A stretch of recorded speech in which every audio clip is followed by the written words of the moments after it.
오늘 여러분은 어떤 하루를 보내셨습니까? How's your day today? 오늘 이 자리에 나오시면서 무엇을 기대하셨나요? What did you expect before you decide to come here tonight? 우리는 만들어진 존재입니다. 우리 스스로 나는 이 땅에 태어나야겠다라고 생각해서 나온 사람들이 없고 이미 만들어진 존재로 이 세상 가운데 오게 됐죠. We are created beings. It's not that we decided to come. No one has ever decided to be born, but just happened to be born.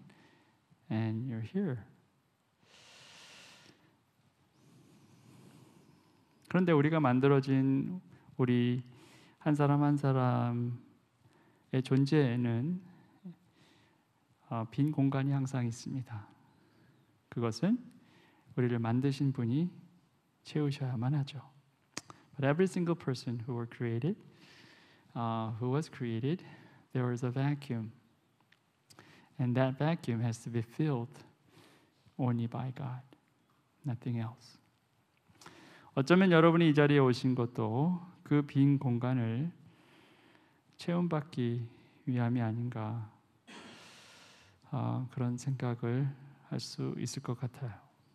Maybe your reason for you to come here tonight is maybe your expectation is to have that vacuum of void to be filled. And you know that only God can do that. 그래서 오늘 이 시간도 그런 하나님의 채우심이 있기를 소망합니다.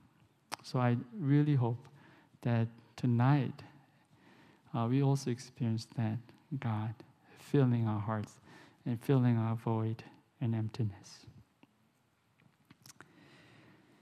교회는 예전이나 지금이나 세상으로부터 공격과 비판의 대상이 되어 왔습니다. 세상이 악해서이기도 하지만 또 교회 스스로 자초한 것들도 많이 있습니다.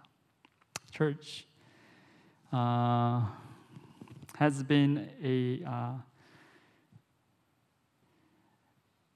object of attack or some criticism from this world.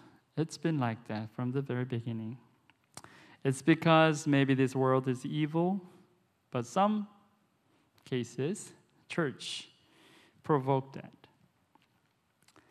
교회가 예수 그리스도를 전하는 공동체로서 주님의 가르침대로 살았기 때문에 받게 되는 공격이라면 그것은 악한 세상으로부터 오는 박해가 되겠지만 교회가 예수님의 가르침대로 살지 않아서 겪게 되는 세상으로부터의 공격, 비난. 자, 이거는 교회 스스로가 자초한 일이고 또 하나님 앞에서 부끄러운 일이 될 것입니다. We as a church, we are community in Christ, but if we live according to Jesus' teaching, and because of that, if we get persecution or attack from this world, then it is because the world is evil. But on the other hand, if we don't follow Jesus' teaching, and because of that, we get criticism or attack from this world, then this is something that we caused that, we provoked that. And this is a shameful act before God. 교회가 맨 처음에 시작될 당시에는 그러면 어떤 모습이었을까? 당시의 상황을 가장 잘 전달했던 책 중 하나, 신약의 역사서라 불리는 사도행전에는 어떤 기록이 있을까? 오늘 이 밤에 잠깐 생각해 보는 시간을 갖겠습니다.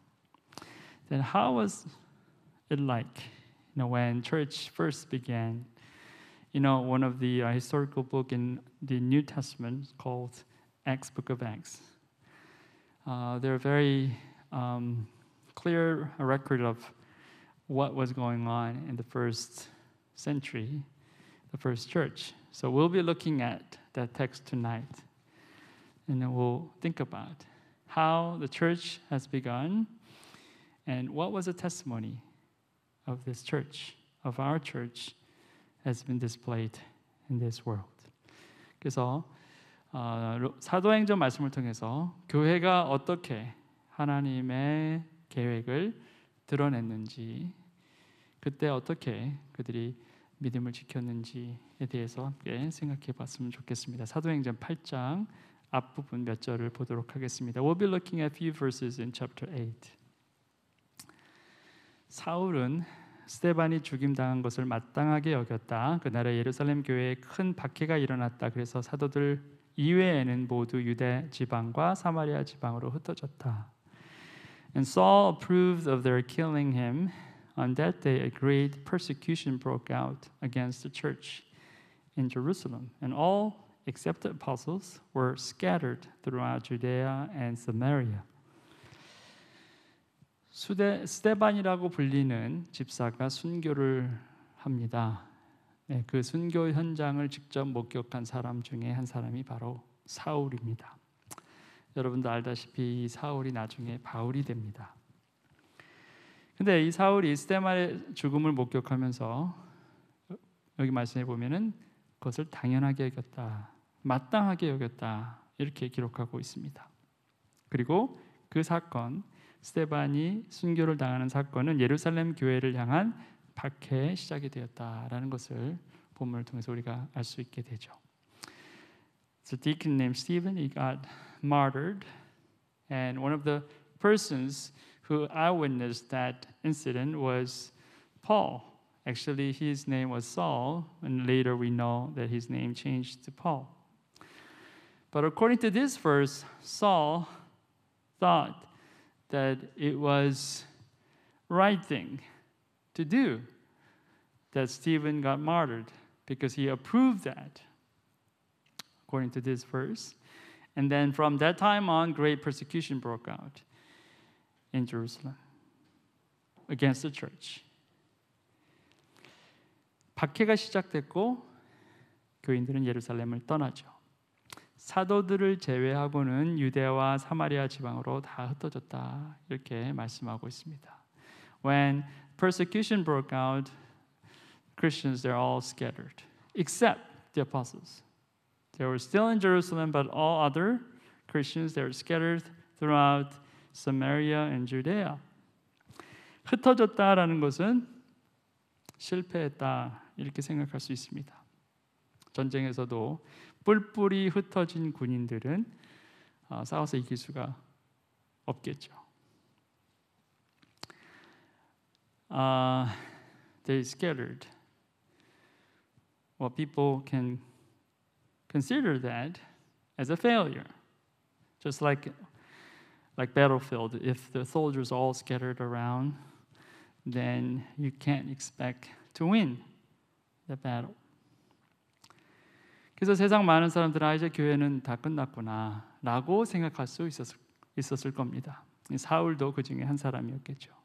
So maybe many people in the world they thought, okay, the church is gone. And one of them, of course, it was Saul. 자, 그런데 교회는 스데반 집사의 순교를 애도합니다.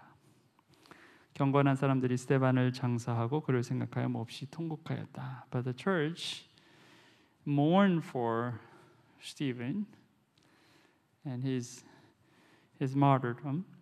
Godly man buried Stephen and mourned deeply for him. 자, 그 순간 교회가 스데반을 애도하는 그 모습을 지켜보던 사울은 어떤 생각이었을까요? 자, 스데반의 순교를 당연하게 여겼다, 마땅하게 여겼다 했는데, 자, 스데반을 장사하고 그를 위해 애도하는 교인들을 향해서는 어떤 마음이었을까? 불쌍히 여기는 마음이 있지는 않았을까? Paul, who thought Stephen got martyred and it was the right thing to do, But then when he saw that so many Christians, they're all sad and they're mourn for Stephen, then what do you think he had? I mean, his heart, what's going on in his heart? Maybe he had compassion toward them or felt pity on them. 말씀을 보면 그렇지 않았습니다. According to this text, he was not like that. 사울은 교회를 없애려고 날뛰었다 이렇게 기록하고 있어요. 그는 집집마다 찾아 들어가서 남자나 여자나 가리지 않고 끌어내서 감옥에 넘겼다. Saul began to destroy the church. Going from house to house, he dragged off both men and women and put them in prison. 그 전까지 사울은 그저 스데반의 순교를 목도한 사람, 이렇게 바라보던 사람이었는데 지금은 달라졌어요. 교회를 핍박하고 교회를 없애버리는데 앞장선 사람이 되었다는 거죠. Saul, he was just like a spectator. He just watched Stephen got martyred. He was not aggressive at all. But this time on, he's changed. He was very passionate to persecute the church and try to catch so many Christians and put them in prison. 사울 생각에는 그게 최선이고 가장 올바른 선택이었을 것이다. 네, 그는 아마 그렇게 생각했을 것입니다. 그는 진지했고 거침이 없었습니다. 어쩌면 그가 기대했던 것처럼 교회는 곧 사라지게 될지도 모를 일이었죠. According to Paul, or up to him, Saul, he probably thought that was his best. He thought that was his still right thing to do. And he was reckless. There was no one to stop him, and he just continued on. Maybe church would be gone, just like how Saul expected. 그런데 반전이 생기죠. But then there's a reversal. 흩어진 사람들은 두루 돌아다니면서 말씀을 전하였다. 성경 그렇게 기록하고 있어요. 뭐 대단하게 엄청나게 반전을 말하지 않고 그냥 간단하게 그들은 흩어졌는데 말씀을 전했다. 그거밖에 없어요. Those who had been scattered preached the word wherever they went. There was not a dramatic change. And it's simply recorded like that. They got all scattered, but they preached the word wherever they went. 뿔뿔이 흩어진 사람 정말 오합지졸이고 세상 눈으로 볼 때는 형편없는 실패자들인 그들이 두루 다니면서 말씀을 전했다라는 거죠. From the world point of view, they are failures. But then they simply went on and kept on preaching the word. 자, 그들이 전한 말씀이 무슨 말씀이었겠습니까? 바로 예수의 가르침이었겠죠. So what was the word that they preached? Probably that was the word of Jesus. His teaching. His teaching and his preaching. These people all remembered what Jesus has taught, and they delivered that deliberately wherever they went. 자, 여기서 우리가 반드시 잊지 않아야 할 사실 하나가 있습니다. And there's one thing that you should never forget about. 교회는 건물이 없어서 사라지고 교인들이 없어서 사라지는 것이 아니라는 거예요. 교회가 사라지는 것은 말씀이 없어서입니다. Church disappears not because there's no building, not because there's no church members. Church disappears because there's no word. 예수의 가르침이 살아있는 교회는 사라지지 않습니다. 심지어 교인들이 모두 흩어져도 그런 교회는 없어지지 않는다는 거예요. When there is a teaching of Jesus alive, then this church will not disappear. Even if all church members all scattered, all different places. 흩어진 사람들이 집중했던 것이 뭡니까? All these people who got scattered, what was their concentration? What they were thinking? What was their focus? 자, 그들이 집중했던 것은 헌금 모으는 일이 아니었습니다. 각각의 조직원, 각각의 교인들을 훈련하고 강화시켜서 당시 로마의 체제나 사회 질서에 저항하는 것도 아니었습니다. 그죠? 진리를 전하는 것. 그거밖에 없었어요. 그리고 그거는 각자가 했어요.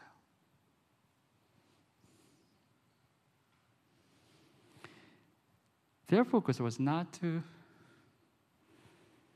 gather all these offerings, the financial power, not to train each person to fight against the social order or whatever, maybe Roman Empire, its power. No, their focus was not that. Their focus was to just preach the truth. That was all. And it was all voluntary. Every individual who went different places, they started preaching. 빌립의 예가 나옵니다. There's an example of Philip. 빌립은 사마리아 성에 내려가서 사람들에게 그리스도를 선포하였다. Philip went down to a city in Samaria and proclaimed the Messiah there. 말씀이 그리스도고 그리스도가 말씀이었죠. Word was Christ and Christ was the Word. 메시지가 메시아였고 메시아가 메시지였어요. The message was Messiah and Messiah was a message. 그리스도를 전하는 것을 멈추지 않는 교회는 멈추지 않게 되어 있습니다. If church does not stop preaching Christ, this church cannot be stopped. 무리는 빌립이 행하는 표징을 듣고 보면서 그가 하는 말에 한 마음으로 귀를 기울였다. When the crowds heard Philip and saw the signs he performed, they all paid close attention to what he said. 이게 굉장히 중요해요. 별거 아닌 것 같은데 잘 보시기 바랍니다. This is very important. This is a very small thing, but it's very important. 사람들이 빌립이 전하는 메시지에 귀를 기울였다 했죠. It said the people paid attention to what he said. 자, 그가 이적을 행했습니다. He performed signs, miracles. 기적을 행하는 것이 사람들의 눈을 사로잡았겠지만 결국 사람들이 빌립에게 준 것은 그들의 귀였고 그들의 마음이었다는 거예요.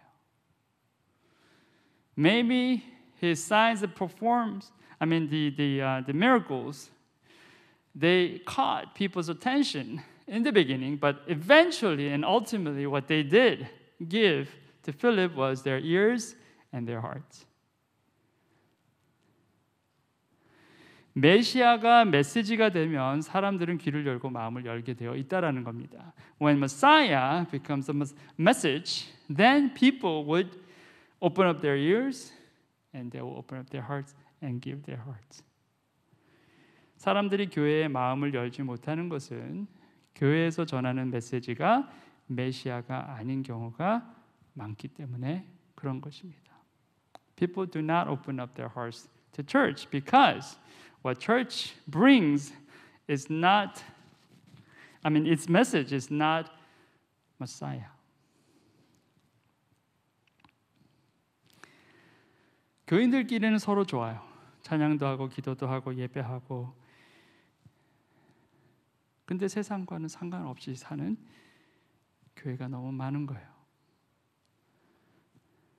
세상에 대한 긍휼함과 안타까움과 정말 그들을 사랑하는 마음이 보이지 않는 거예요. 그 모습이 예수님의 모습이었는데도 불구하고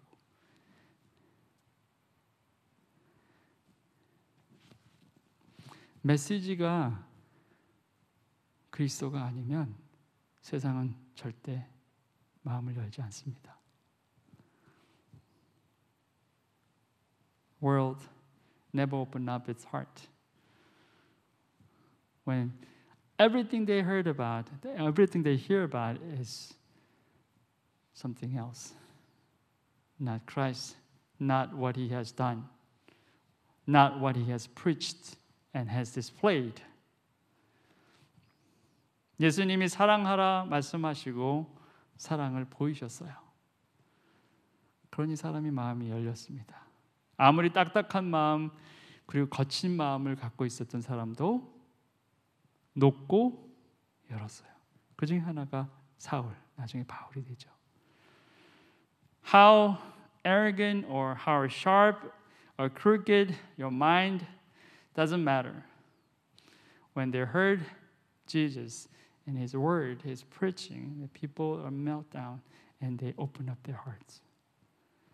And one of them was Saul.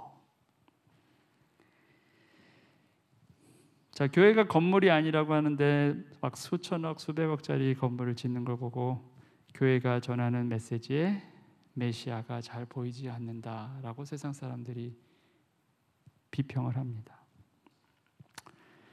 Christian says church is not about building, but when they saw church building their buildings like multi-million ones, and people think, well, we don't see Messiah in your message. 자, 누구 탓입니까? 메시지가 문제입니까? 아니면 메신저가 문제입니까? 메신저가 문제죠. The problem is not about message. It's on messenger. The messenger is the one who are causing the problem. 메신저가 메시지를 충분히 또 충실히 전달을 하면 사람들은 귀를 열고 마음을 열게 된다라는 것입니다. When messenger faithfully deliver the message, the Christ, then people will open up their ears and open up their hearts. 교회는 흩어져 있느냐, 뭉쳐 있느냐가 중요한 것이 아니라 메시지가 있느냐, 그렇지 않느냐예요. Church is not about like whether they're all together combined one place or all scattered. It's not about that. It's all about whether the message is there or not.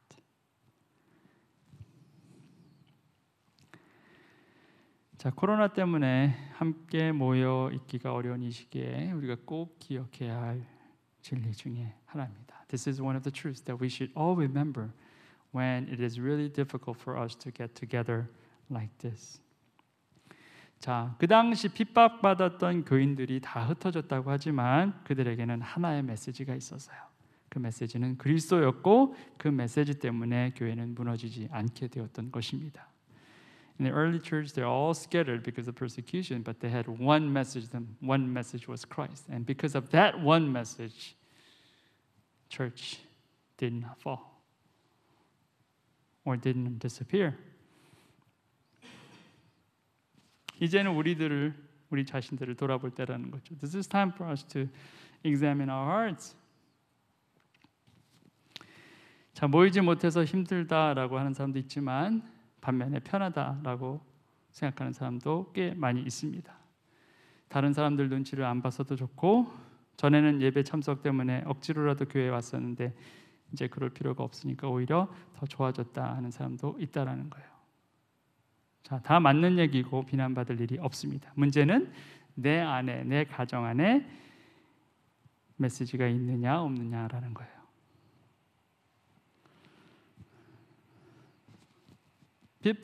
Many Christians, they feel sad about not getting together physically like before. But not everybody think like that. Some Christians think, oh, it's better in this way because I don't get to see other people. Oh, I don't have to change clothes and come to church physically. And sometimes I felt bad about not attending the church service, but I don't have to anymore. Isn't that better? Well, it's better in some ways. And there's no way for other people to criticize that. But the problem is, the matter is whether you have or your family has that message or not. That's what it matters. 지금 이 현장 예배 자리가 아주 귀한 자리이긴 하지만 이 자리에 메시지가 없으면 아무리 많은 사람들이 모여있다 하더라도 아무런 의미가 없습니다. 마찬가지로 내 안에 그리고 내 가정 안에 그리스도가 살아계시지 않으면, 메시지가 살아있지 않으면 그것이 가정 예배건 온라인 예배건 소용이 없다는 것입니다.